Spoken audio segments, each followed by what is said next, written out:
Matter with etrailer, if you have a 2025 Ram 1500 and you're trying to carry those longer items, anything like ladders or lumber from point A to point B, and you're looking for more of an economic option to do that, then the Erickson Ladder Racks is going to be a great option for you. So let's check out the installation and some of the features about it. Now, one thing I would like to point out at the beginning is we do have this on a 5.5-foot bed, so that is going to affect the way it looks back here too. Something else to keep in mind is, like I said, this is going to be more ideal for those ladders, lumber, or anything that's really just going to have to sit on top of here, or that you might have to strap down too. Now, if you're looking for something that's going to really either clamp around crossbars or use a T-channel, I'd recommend a different option, just because how large these crossbars are, it's going to be pretty difficult to do that with. If you are looking for something more like that, then I'd recommend checking out the Thule Track 1 ladder rack, because it will have some T-track tracks on top of it. But if you're just trying to carry lumber and ladders or anything that's super long that's just going to sit up top of here, then this is going to be a great option. Now, this kit will be made up of 3 parts. So up top, we're going to have the load stops. Beneath that, we're going to have our crossbars, and then beneath that, we're going to have the towers. So starting off with the load stops, we're going to have this design of the load stop itself, and it's going to have this opening in the center. That's great for if you need to tie anything off to here. It's also great when you have that load in here that is not sliding around. This is going to be something that's going to help keep everything in place. You can also adjust this pretty easy. You have a hand knob underneath here. You can just slide this up and down and pretty much place it wherever you want. Now, there will be some limitations to this design though. One of those limitations is you won't be able to directly line this up with your tower. And one of the downsides to this too is if you do, for whatever reason, need it super close to the edge right here, you would actually have to uninstall this completely and then put it over here. So that could be a little bit tedious. But I do like that this is adjustable, and it's going to be adjustable because we have this track underneath this crossbar. The way that works is we're going to have a carriage bolt that sits in here and connects this hand knob to it. And that's how it moves around. And really talking about that crossbar too, this is going to be a little bit over 65 inches. And we're going to have this more of a triangle design to it. And the reason why it's shaped that way is for a few reasons. One, it's going to help it be a little bit more aerodynamic, so it won't create as much wind noise when you're driving down the road.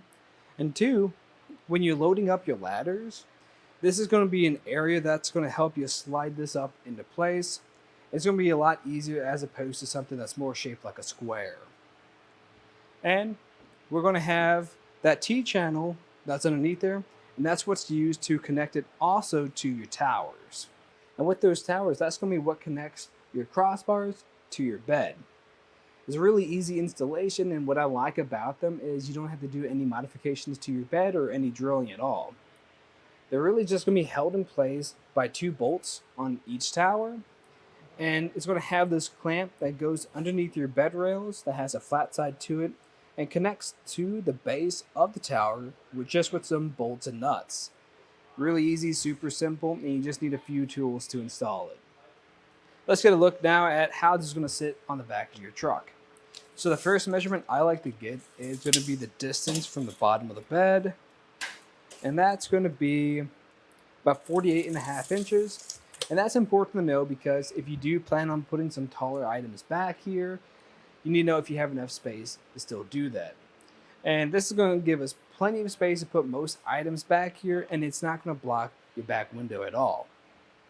Now the next one I'm going to get is how far up it sticks from your bed rails. Similar thing, but just in case you need to know this, that's going to be about 29 inches. And now an important measurement I also like to get is going to be the distance it sits above our cab. That's going to be roughly 7 inches. And why this is important to know is if you have any crossbars or roof racks installed in the cab of your truck, if you want to make sort of a platform of sorts with that, you want to make sure everything's level.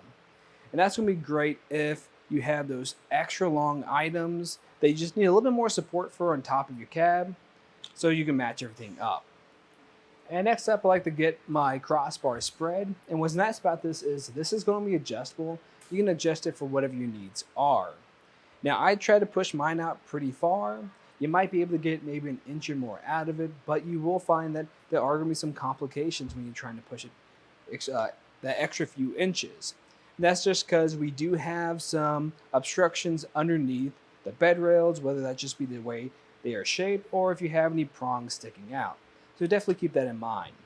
But for what we have today, this is going to be about a little bit over 5.5 inches. So that is pretty far. And keep in mind, we do have a 5.5 foot bed. So if you have a 6.5 foot bed, that's going to be a little bit longer.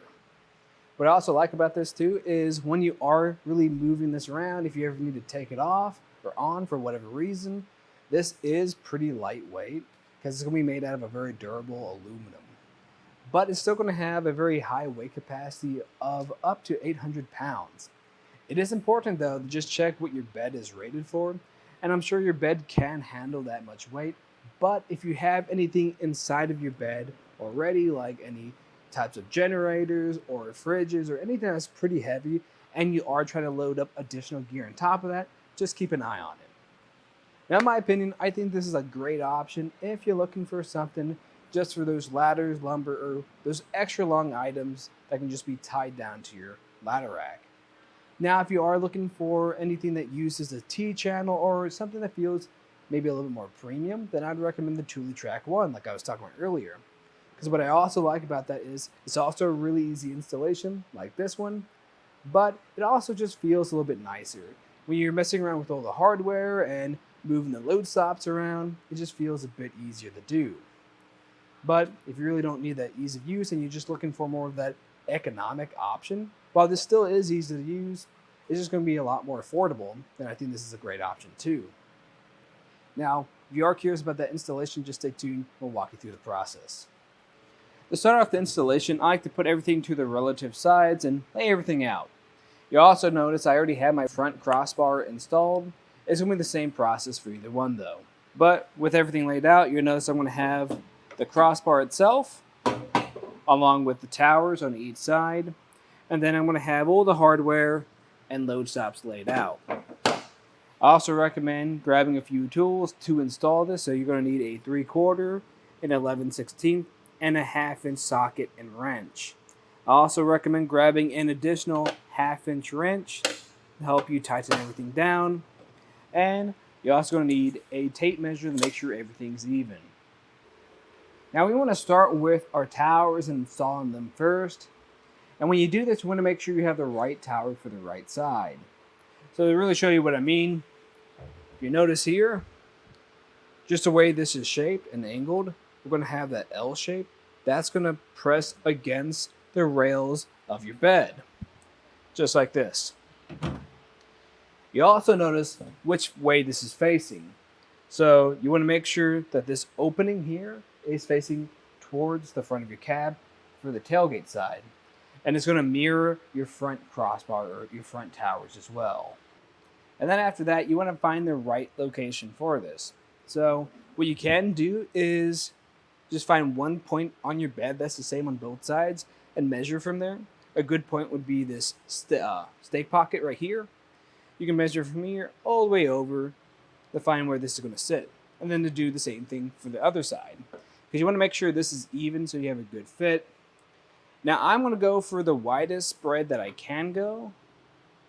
And you could go with a different spread just depending on what type of gear you are hauling with. Now if you already have one set of these installed, you can actually just measure from one tower to the other to get that same measurement or another even measurement. But what we're looking for when we're installing this is to make sure we don't have anything underneath our rails either. So there's a few bumps, some clips under here that I don't want getting in the way of these clamps. And these clamps install pretty easy. All you have to do is take off that nut at the very end of it.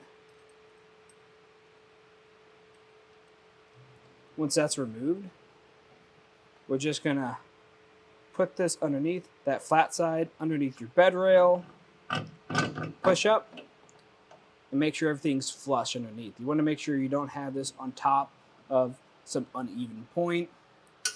And then we're going to grab a flat washer and a split washer, put that on top, and then put that nut back in place. And when you do this, you don't want to tighten it down all the way, just in case we need to make any adjustments. It's also important too that you grab the right hardware for this, since we do have different size washers.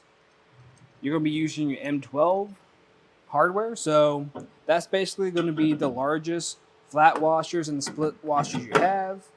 And then the nut should already be in place on that clamp, so you shouldn't be able to get that mixed up.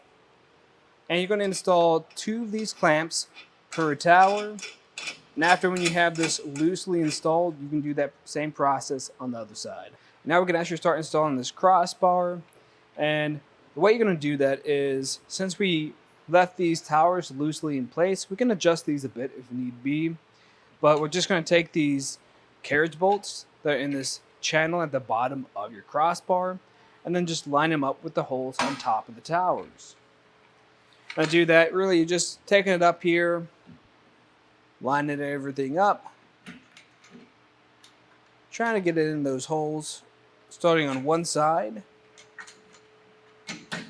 Once you got it on one side, we'll just go to the other side, do the same thing, sliding over those bolts until everything's in place. And now I'm going to come back to the tower again, and I'm going to try to make sure this is as flush as possible with our bed rail in the right orientation. And once that's flush, then I'm going to come back through, apply pressure to it so it's sitting up correctly, and I'm going to grab my 3/4 socket and a wrench, and then tighten this down the rest of the way. Now, of course, when you are doing this, I recommend grabbing a longer socket, because these are some pretty tall bolts. Once those towers are tightened into place, we can get some measurements, and I'm just trying to make sure that we have the same overhang on both sides. So I'm just taking the measurement from the end of this crossbar to the end of the tower, and if I need to make any adjustments, I can. All I have to do is really just tap on the crossbar like this. I find tapping on it is a bit easier than trying to pull on it. It just kind of tries to pull on the other tower, and it's not really that great. So after, when you've adjusted this, then we can start tightening everything down. And secure everything down, you're going to need to grab your N10 hardware. And you'll notice we do have a bit of a gap right here still. What I like to do is still come back over here and push on it to make sure everything is flush and even. And then to do this, I'm just going to grab the flat washer and then the spring washer or the split washer. Grab my nut and just hand tighten that down. I like to hand tighten all of these first to make sure everything's in the correct location, or in case we need to make any adjustments later on. But after, when you've put all 4 of those on, 2 on each side, we're going to grab our 11/16 socket and wrench and then tighten this down into place.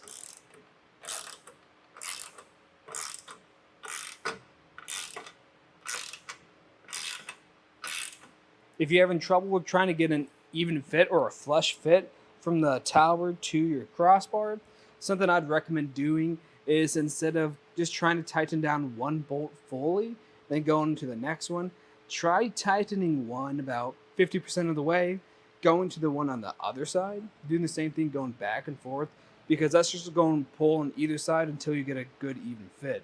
So that would do if you're having any issues. But we can move on to the easy part now, and that's just going to be installing the load stops. So you can move this if you want, make that a bit easier. All you have to do is twist a hand knob on the bottom, and I find making sure it's tightened down so it doesn't shift at all when I'm putting them in the place a bit easier. But basically, we're just lining up these holes in the bottom with this bracket. And when you're doing this, you want to make sure that this larger flat area is facing in, so we can actually hold our gear down. We're going to take our M8 hardware. That's going to be the smallest hardware we have, and pushing it through these holes. You're going to grab the nuts, and then after when we've cinched this down on both sides, or at least hand tighten it down on both sides, then we can grab our 1/2-inch socket and wrench and tighten this down the rest of the way.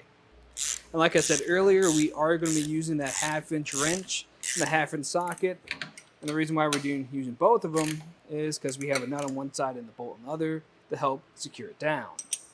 But once you have this fully tightened into place, then we can give this a good shake test to make sure this feels secure.